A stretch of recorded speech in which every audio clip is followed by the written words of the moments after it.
Great. Thank you for that. Right, I'm going to quickly share my screen.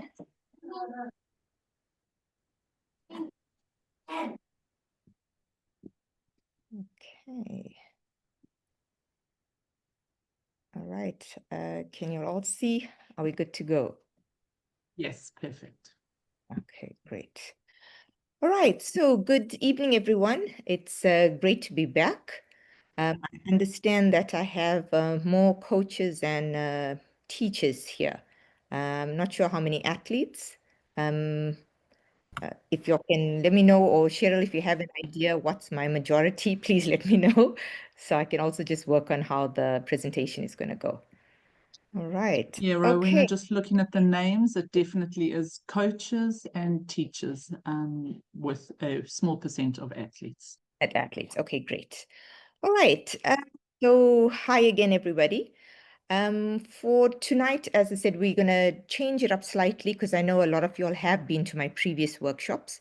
So I'm going to try and give you all some new info here and there. Others may just be a bit of an update or a refresher because it's always good for you to remember, especially important bits like rules and so on. Okay, so let's get to it. All right. So just a basic intro, you all know about sport is always about bringing people together. And, we always speak about developing good morals, values, and so on. And again, as you all are coaches, as well as we have a few athletes here, teachers, you all are also role models. You may not think that you are, but that's something that you definitely are. Okay, so part of this for anti-doping or any anti-doping education is that you need to promote good values. Again, I'm not going to go into details on this, but that is basically including your work ethic, respect, sportsmanship, being honest, and so on. All right. A quick review of what is doping. Okay. So doping is the definition is the use of banned substances in competitive sports. This could either be performance enhancing drugs that improves athletic performance. Okay, so anything that improves performance or even has the potential to improve performance can be on our doping list or what can later be referred to as an anti-doping rule violation. Okay, just a quick recap here. As you're, I mean, most of y'all as teachers and coaches, you always have something or documents or policies that guide you. Here we are guided by the International Standard of Education. This is across the world. So if you all remember, we are governed by the World Anti-Doping Agency, and each country has their own doping agency, or in some cases, not just countries, it's regions or nations, which they refer to as NADOs or RADOs. Okay. All right, so let's go on here. Okay, so I'm not sure if you all remember this, but anyone besides the athlete is referred to as the athlete support personnel. So you guys as coaches, teachers, parents, medical staff, pharmacists, whoever that is involved with the athlete is referred to as the athlete support personnel. In the past, athlete support personnel never really, although they could have been involved in doping scandals. For example, you'll know the Lance Armstrong scandal. Up until that point, the athlete support personnel were not included in sanctions or being banned from a sport. But now you can be. So this is just to give you information what you need to know as the athlete support personnel. All right. So it doesn't only apply to a athlete anymore. It can also apply to yourselves as coaches. Okay. All right.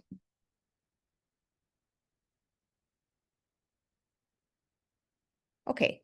So as you can see here, all athlete support personnel, you all need to be aware about anti-doping practices, tools, and so on.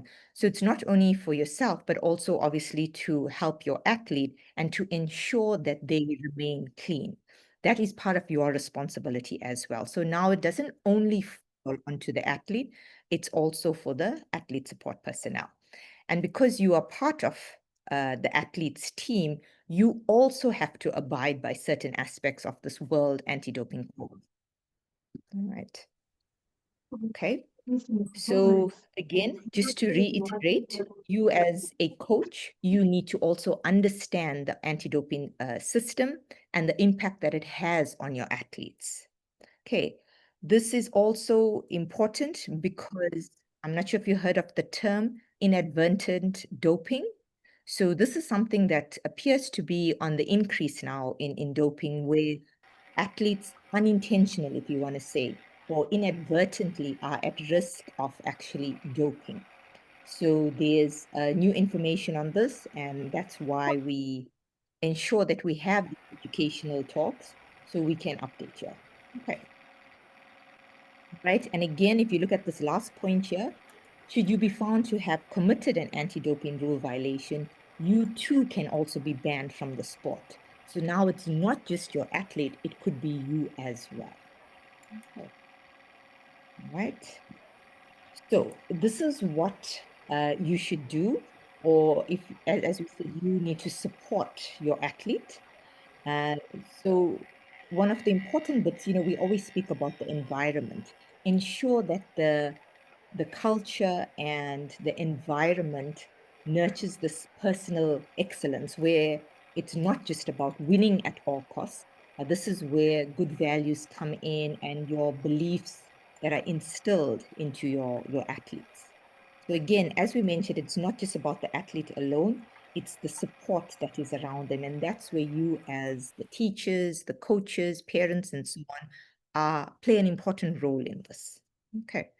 I will go into more detail on it. But with that, as mentioned, you all are in education and you all know education is power. So here, you yourself need to be informed about what's going on in the doping world. I'm not sure if any of you all have signed up for any of our courses. These are online workshops and courses which are conducted by the World Anti-Doping Agency. There's an online platform known as adhere, the Anti-Doping Education and Learning Platform. So you can register on it. And you can also receive certification. It's valid for 2 years. And it's great in conjunction with this course, which we run with you as well. Okay. All right. Okay, again, as mentioned, the World Anti-Doping Code and Program, if you go onto their website, as well as our SAID, South African Institute for Drug-Free Sport website, there's a whole host of materials that are available for you. It's really good, especially as we said, you are in the business of education, educating. These are great tools for you. And it gives you a lot more detail because as we said, these are just short courses which you go through. So it's always good to actually read up and go through a Q&A, and you get a certificate for it as well. All right. So as mentioned, this session that I have with you is valid for 12 months. But if you have to go online, the e-learning is valid for 2 years, in fact. But again, it's good to supplement it with. If athletes are competing at the Olympics, for example, or international competitions, we actually have to ensure that they do complete these courses online. All right. Again, there are specific courses tailored for coaches, for parents, medical staff, etc. All right. Quick recap. I'm not going to go through all the details because you all must have heard this from me a good few times now. But remember the anti-doping rule violations. All right. So there are 11 of them. Let me just get if you all remember, the last one was a new one that was added in, the whistleblower protection. So just quickly, let's go. First one, the easiest one, presence of a banned substance in an athlete's urine. So this is the straightforward, you do a drug test, pee in a cup or blood is drawn, and there's a positive. Second one, the use or attempted use of prohibited substance or method. So it's not necessary already in your body, but there's an attempted use of it. All right. The third one, refusing to submit a sample. So if an athlete is asked to produce a sample or come in for a drug test and the athlete says no, that's an automatic positive. Fourth one, failure to file whereabouts. So these are for athletes on our national testing pool or our registered national testing pool, where we need to be aware of where they are because we test them at least once a month. If there are 3 missed tests, then that is a positive. Fifth one, tampering with the process. Here, for example, bribing, you're trying to hide from us when we want to test you, and so on. Okay. Sixth one, the possession. So here, if you have a banned substance on you, trafficking, this is transporting, selling, and so on of substances. Eighth one is administering or attempting to administer prohibited substance. So this could be you as the coach. Now you are trying to inject your athlete with something that is banned. So that is administering, or even if you haven't administered it as yet. Okay, so that's the attempted attempting to administer. All right. Ninth one is complicity. This is where if you are encouraging athletes to take something, or maybe there's this huge doping saga that's going up where you're trying to cover up with it, you know? So anything involved in an anti-doping rule violation, that is, can also, where coaches, the doctors, medical team can be involved. You can be sanctioned for 2 years or even a lifetime ban, right? The 10th one is the prohibited association with the sanctioned athlete. So here is, for example, as a coach, you are involved now in a doping, anti-doping rule violation. You are now banned for, let's say, 3 years. But now you still have athletes that want to train them or have been training with you. Those athletes are actually not allowed to associate with you. The reason for that is you have, remember earlier I spoke about, these having good morals, being a good role model. Now your status or, your profile or portfolio has been tainted. You now are banned. So we don't encourage athletes to be associating with you. And if they are, they can also receive a sanction. Okay. And the last one, as I did mention, the whistleblower protection. So this is if you have information about a doping, whether there's a coach trying to put pressure on the athletes or a coach actually being involved with injecting athletes, for example, your athletes are allowed to report you. Or not only the athletes, anyone else, other coaches who are involved, management, whoever it is, can report you. But if you try to discourage or frighten them, again, they are protected and you can also be sanctioned or banned. Okay. So there's quite a few here for you to remember, but as you need to know that, if you just look at this quick note here, number 2, which is the use or attempted use, and the 6th one is the possession, the athlete does not need to be tested. So we actually don't need to do a drug test on them. But the fact that they are attempting to use something or they have something in their possession, whether it's theirs or not, it's just there, they can be tested positive. Remember, for all of these, there's a tribunal. So you have a case that actually goes forward. So you're allowed to bring in evidence and so on. So it's not just somebody says something and, yes, you're going to be sanctioned for it. There is like a mini trial that actually happens. Okay, so there's always evidence. Okay. All right, let's keep going. Okay, just a reminder, if you all have forgotten, South Africa is pretty high in our doping stats. We are ranked 14 in the world, which is actually pretty bad. I mean, it's not the best, but yeah, it's 14. Recently, in fact, I just did one of these talks with netball, and they were telling me in the netball fraternity in the world, South Africa has the highest. We are ranked 1 for anti-doping rule violations, which is actually not good news. Therefore, this education is so important. Luckily, swimming is not too bad. But as you can see, from the last time I have spoken to you, these 2 are the same 2 athletes that have been on. It hasn't increased, which is great. So I'm hoping that these presentations and your guys as athletes and coaches, teachers are all aware, and it has helped. Okay. So again, just a reminder, if an athlete is tested positive or somebody from the athlete support personnel, their name is on our website. Remember, if they're under 18, we don't have their name. Again, this is just the two from swimming, but if you pull out all the codes of sport, it is all there. Now you can look at this. This swimmer had a 3 months. So this could have just been, let me go to the next slide. It gives you details. So even on this, it gives you more details about the athletes, what happened, and so on. So if you look at this minor, they actually had no hearing. So they didn't actually have the trial or tribunal. So it must have been something where maybe they did say, I did take something, or it wasn't something as, if you want to say high up or high risk on the banned list, depending on the competition as well, and so on, then this was just a 3 months suspension, okay, or ban. Whereas if you look at the other athlete, this was a hearing that was held, and the decision, testosterone, they were taking steroids, obviously here, and they have got a 4-year ban. All right. Okay. Okay, prohibited list. This list is, you won't actually see it actually in a booklet or an actual printed list because it is a long list of, substances and methods as well. This is updated each year. So the best is actually to go on to the SAID's website or even the WADA website that can help you to determine what substance is banned or not. I'll speak to you about that now.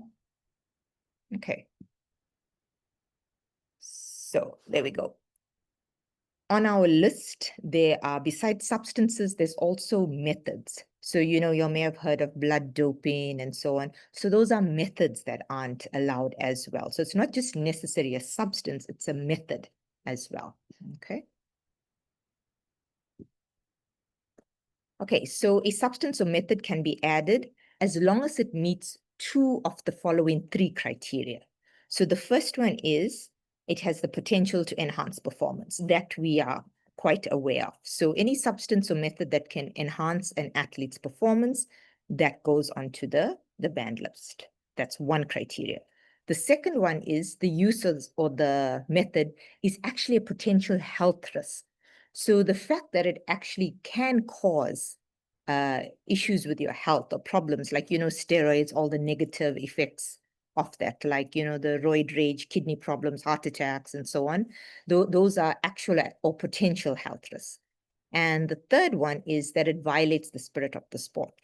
So if any substance or method falls under any 2 of these criteria, then that is a reason why it goes on the banned list.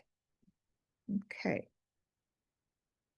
Okay, I am going a bit fast here, but if you all have any questions, maybe it's better to wait till to the end and we can chat there.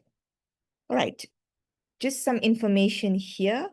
Athletes and support personnel, you guys need to ensure that if your athletes are taking anything, especially if it's medication, you need to be aware of what is allowed and what isn't. Or maybe not know everything, but be able to advise your athlete on what to do or where to go. All right.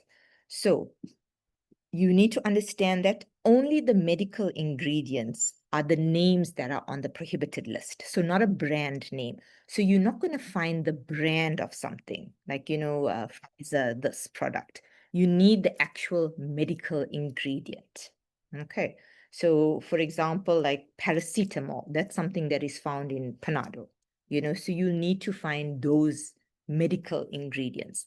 You're not going to find something like whey protein because that's also not medical ingredient. And another thing is, which you need to understand, which I do speak about later, regulated and unregulated substances. I'm not sure if you all remember this, where we said that substances like your medication that is regulated by a medical authority, those are referred to as regulated substances, whereas unregulated, like your proteins, your supplements, homeopathic medication, and so on, those are unregulated. Okay, so just a reminder there. Regulated, if you take out that ingredient list, if they tell you that there's 10 ingredients in there and there's certain grams, say, or millimoles, it is 100% correct. There is no room for any, maybe I'm a milligram off. It is 100% correct. So remember, those are your regulated substances. So if you take that ingredient or even the name of that medication, you put it into the list to check whether it's banned or not, it'll come up. But if you take something that is non-regulated, like your whey protein, say you take whey protein, whichever brand, say Biogen, you put that name in, it's not going to pick it up because it's not regulated. And not regulated means if they can say there are 10 ingredients in here, but there could actually be 12 or even 8. They could say there's 100 grams of protein. They could be lying to you. They could be 50 grams. Okay. Because it's not regulated, they can lie and falsely advertise. And there's nothing you can do about it because it's non-regulated. Okay, I know I'm just going on about this, but it is so important for you as coaches and teachers to be aware of this. And even athletes, you need to know if you are taking anything, for example, that's non-regulated, you are at risk because you cannot guarantee what is in there. Okay. Again, quickly, always check dose restrictions, how it needs to be administered, and so on.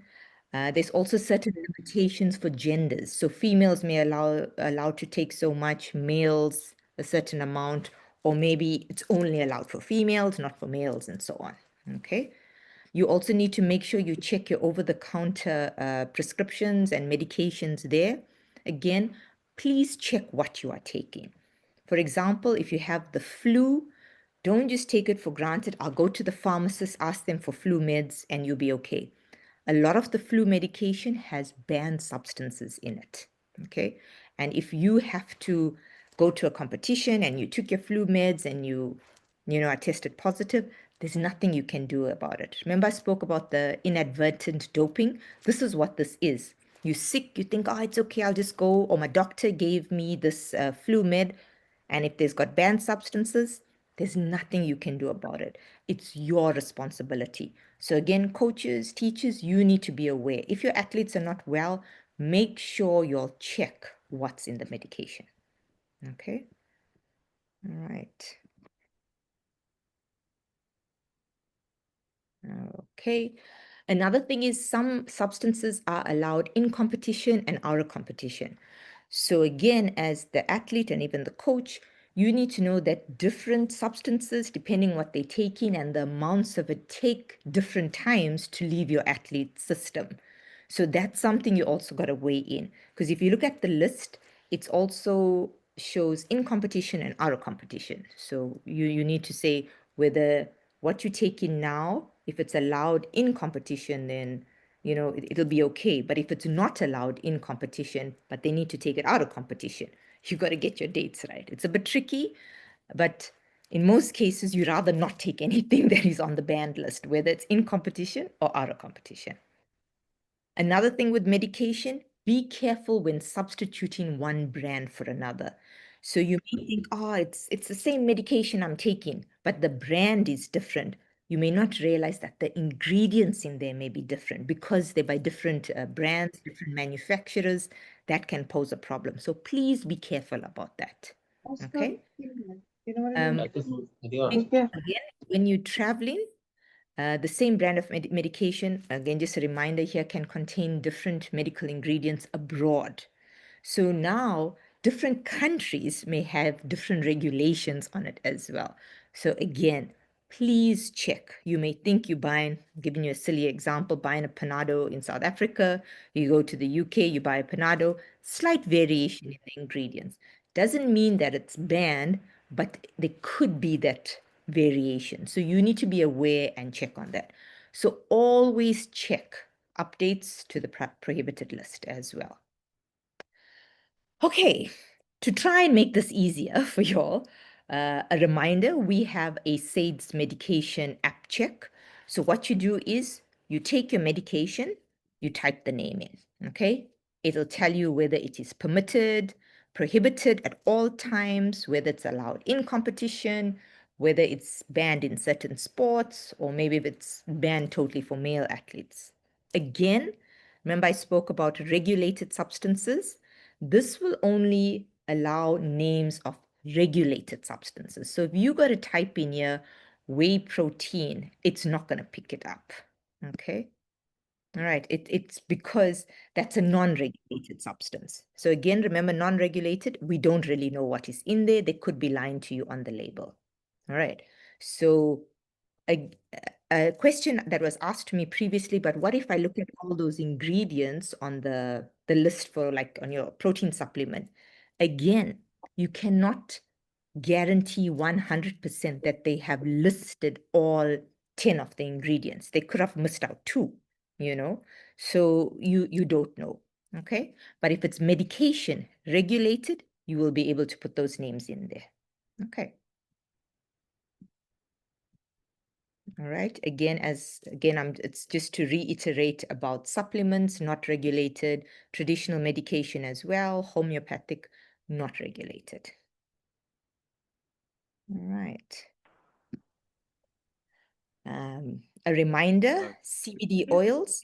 I know this is something that is quite popular now because, in South Africa, we're allowed to take it. It's sold everywhere, our weed, marijuana, whatever you want to call it. There's still that extremely high risk, okay? But most importantly, talking about your weed, marijuana, and so on, it is on the banned list, okay? It is not allowed. Whether you are in a country where you can take it, it's legal, it is not legal or permitted in the sport. So please remind your athletes that. Okay. All right, let's carry on. All right, I'm not sure if any of you all heard of tramadol. This is something that I'm not saying it's new, but it has been on the increase, its usage. Tramadol has been usually used for pain, injuries, pain, and so on. It is on the banned list as of 1st of Jan last year. It's been there. So please ensure if any of your athletes need to take this. As I said, it's a very popular pain. It's for pain relief, moderate to severe pain that is prescribed. It's not allowed. Okay. So remind your athletes that if any of them take it. Actually, a lot of the pain medication has steroids in it. Okay. And that is banned. So ensure if there's pain or whatever it is, you need to make sure that your athlete goes to a doctor who's aware of doping rule violations or doping rule, what's allowed and what's not. Okay. But I'll speak about therapeutic use exemptions, because what if your athlete now is injured severely during the competition, or maybe he tore a muscle or dislocated a shoulder or something where you need now really severe pain medication, then there's something which you apply for a therapeutic use exemption, where the athlete has to take it because of the circumstances. Although it's banned, but it's for the circumstances. It's not going to increase his performance by any means. Okay. All right, but tramadol, very important on the banned list. Okay, there we speak about therapeutic use exemption. This is usually for athletes that are on any chronic medication. Let me just pull up the screen before this. There we go. Okay, so if any athletes on chronic medication for asthma or so on, just an example there, you need to apply for something which is called a therapeutic use exemption. Usually, something like your asthma meds have got banned substances in it. But if you need to prove that you really are asthmatic and that you need to take this form of medication because it doesn't increase your performance, and it doesn't have any negative effects on your health, and it's not, remember, a violation of the sport, so it's not cheating in any way. you need it to actually help you perform normally because you have a medical condition.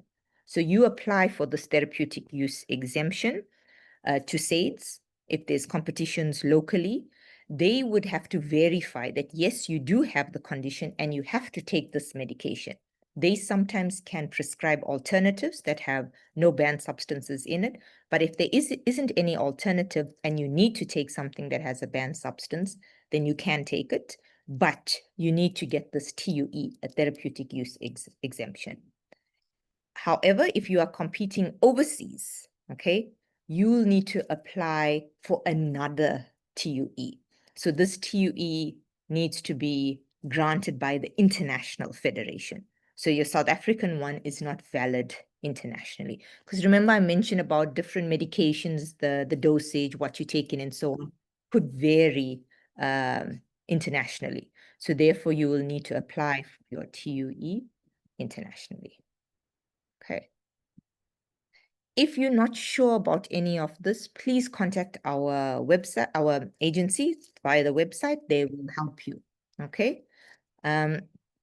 Mentioned here, if there's an emergency situation, remember I said, for example, your athlete gets injured, they need this drug to actually help them because of the pain or whatever it is, then you apply for a retrospective TUE. So the doctor basically had to give them this drug, for example, but we have to apply after the fact, retrospectively or retroactive TUE.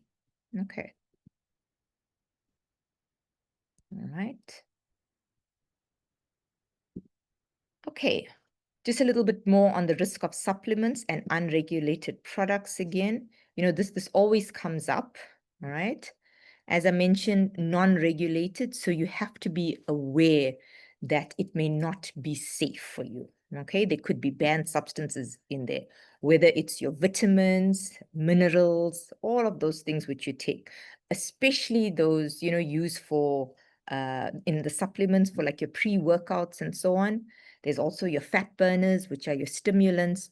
There's a whole host of them. So please inform your athletes that whatever they take, they need to be aware of the risks associated with it, especially if it is a non-regulated substance. Okay. Okay, just a reminder, again, when it comes to supplements, athletes say, but you know what, sometimes we really need to take something. I mean, I wish I could go to a nutritionist or a dietitian and get this perfect diet, but with my hectic training schedule, I can't do it. I just need to take a protein shake. So there's this company out there which actually tests products.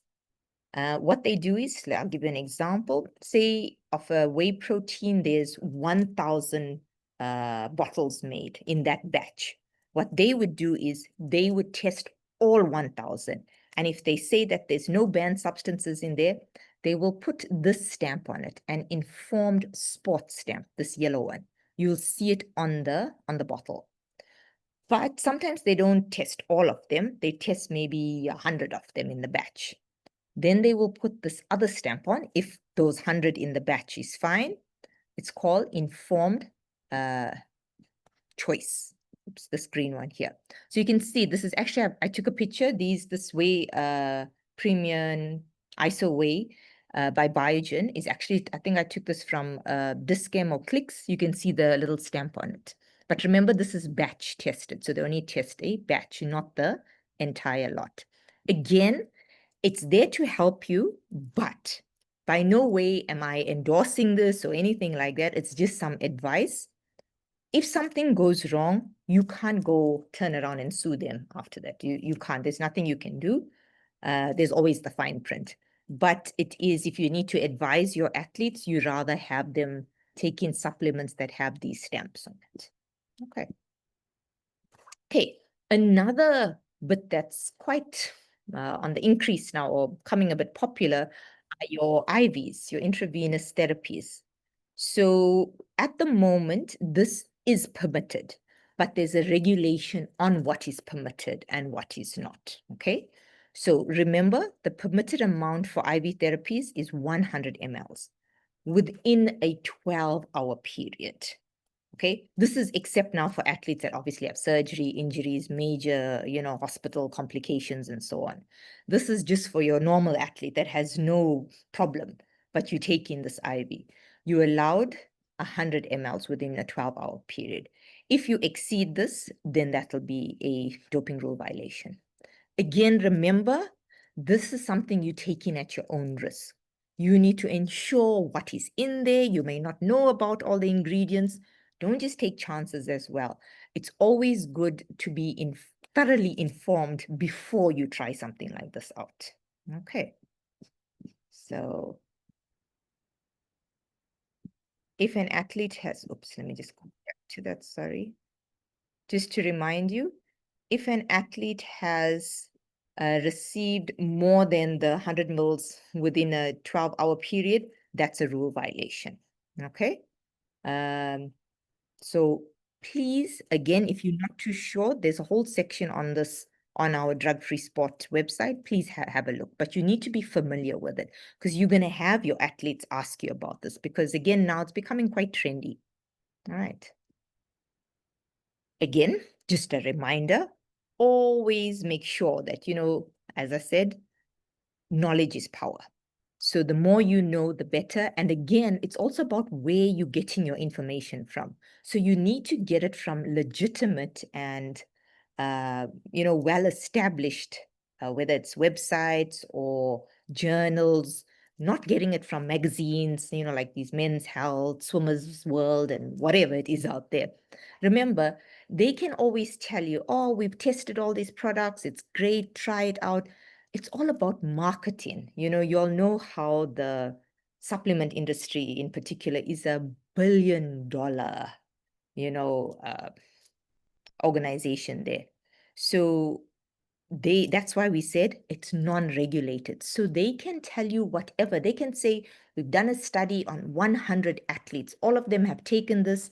There's no banned substances, and they have improved their performance by whatever it is, whether improve their speed, improve their breathing capacity, lung capacity by so many percent. They could have done zero tests. They can be lying to you, but there's nothing you can do about it because it's non-regulated. And again, it's money. It's all about marketing. So be very careful where you get your information on. Another thing as well, WADA, SAIDS, any anti-doping agency will never endorse any products. So if a product says this is WADA approved, it is not right. They are lying to you. WADA, SAIDS never endorses any products. Okay, so please be very aware of that, okay? Remember, get your information from valid sources.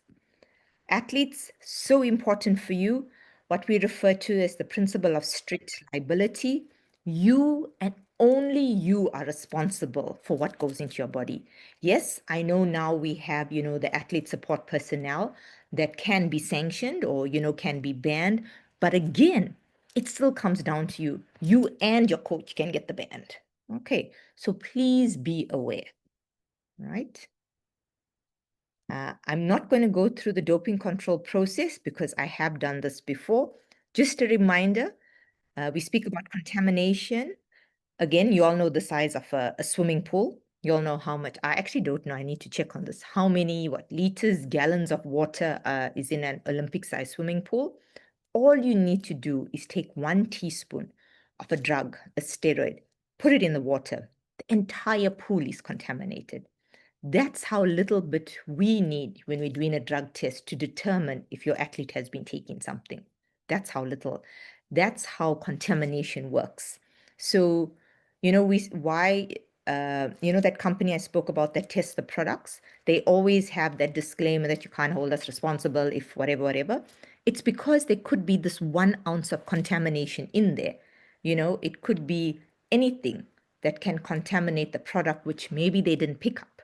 So you got to be so careful. All right. Okay, again, I'm not going through the steps of doping. This is all on the website, the doping control process, how it works. Again, you are responsible. Athletes, coaches, you need to be aware of it. You all know how the procedure works, where you need to be fully exposed. That's something that all athletes need to be aware of. If your athlete is under 18, coach manager, you should actually be accompanying your athlete, okay, during the doping control process, except for when they're actually passing the sample. You're not allowed in the toilet, but you can be standing outside. I did mention that we can do blood tests as well, all right? So this is something that does happen, not necessarily all the time, but yes, we do blood tests. There's usually a doctor, a nurse, or a phlebotomist that actually does the test. Okay, consequences quickly there. So I did mention earlier, it could be a warning, or it can just start from a 2-year sanction all the way to a lifetime ban. All right. So you all are aware of the sanctions, the consequences there. Depending what you take as well, it could be a criminal offense. I mean, some cases we have athletes that say they've taken cocaine and so on. That's not allowed. So as in the country, it's illegal. So you could also face criminal charges there. Okay. Health effects. So the negative health effects, like steroids, as I said, there's a whole host of negative health effects. Even, weed and so on. Athletes have this misconception that, oh, it'll help me relax. Even the CBD oil and so on, it is so helpful. But actually, they need to do proper research on it. And even your guys, as the teachers and the coaches, you need to be aware of this, because there are actually more research that shows the negative effects on it, especially something like weed. It actually slows down reaction time. It affects your muscle movement, and it impairs your muscle. So as an athlete, is that something that you really want? Not really. It impairs your performance. So you need to ensure that your athletes are looking at the correct sources of information. And the last consequence, which could actually be one of the worst to some athletes, is the social negativity that's affected with it, how it can affect your social status, whether it's in the sport or just in general. You could have, or you will have, this negative connotation associated with you. All right. So there's a lot of negativity associated, especially if an athlete is banned. So again, you need to educate your athletes and tell them, what happens, what could happen as well. But even in saying that, we have athletes that have been banned. So, they serve there, whether it's a 2-year, 3-year, 4-year sanction, and they are allowed to come back into the sport. So it's not like that's the end of it now, they're done. If they still want to, they can. We've had athletes that were banned for 4 years and they get themselves back into the sport. Part of the process is that I would, well, myself or maybe another doping officer or doping education officer will have a workshop with them, to remind them about what we're doing now, doping education, and then they get back into it. It's part of the process to reintroduce them into their sport. So it's not all gloom and gloom once you're out of it. All right. Just to round up, if there's any questions or anything you have, please feel free to contact us. This is via our website. You can go on. If you have a look here, we've also got the report doping. So there's a little tab there as well. Remember this, I mentioned that whistleblower protection. So this is how this works as well. We get information coming in, we investigate and so on, and we take it from there. And it's all anonymous. Nobody's going to say, but you said this and so on. Okay. All right. Again, part of our website, if you want more webinars or workshops, even if it's contact ones, we do have those as well. It's all organized by SAIDS, and obviously it's at no cost. So yeah, please feel free to contact us if you have any queries on anything related to doping. All right. Thank you, guys. Thanks for your attention. I'm ready for some questions. Again, all of this is on our website. If you need any information or so on, please feel free to contact us. Thank you. Thanks, guys. Thank you, Rowena. Thank you. Thanks for the update, and just reminding us how important it is to keep the sport clean. Yes. There have been a couple of questions in the chat. I was able to answer them all with links and information off the website. So great. yeah, coaches that are yeah. there, yeah, please make sure you're visiting all those links and have a look what's there. Again, from swim coach's side, remember the points will be earned in the Kettlebell app where you answer the questions, but please give Rowena and myself just the day to get the questions up before you start asking where they are. Yep. Are there any questions from the coaches? If so, please unmute yourself and let's have a conversation. Yep, let's go for it. I'm All right, there ready. is one question. Okay. What are the main concerns with upcoming doping Olympics and how will it impact the industry? Assuming you're talking about the enhanced games in 2020. Hello? Am I still there? Yeah. Oh, okay. So you were saying it got cut off. I didn't Oh, okay, sorry. yes, but What are yeah, the main concerns with the Uh, upcoming doping Olympics? mhm. That's the enhanced games. Okay, so this is a topic that as SAIDs we haven't, going to have much discussion on it or what we can actually information we can give out or anything that can be said at the moment. So I can't get into details on it, but I will find out what's our, if you want to say, stance on it, and I will update you, Cheryl, and you can send that information out. Okay.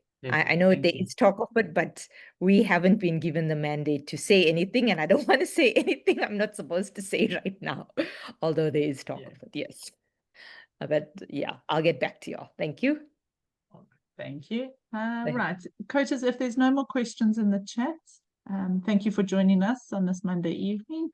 Oh, Trust you all will have a fabulous week going ahead, and we keep in touch. Rowena, thank you again for your time and sharing your knowledge. We do appreciate it. thanks so much. Thanks, everyone. I'll get Right. back to you on the question Thanks, later. coaches. We'll sort out the Yeah, other question. good. Thank you. Thanks, everyone. Thank you. Bye. Cheers. Bye. Bye.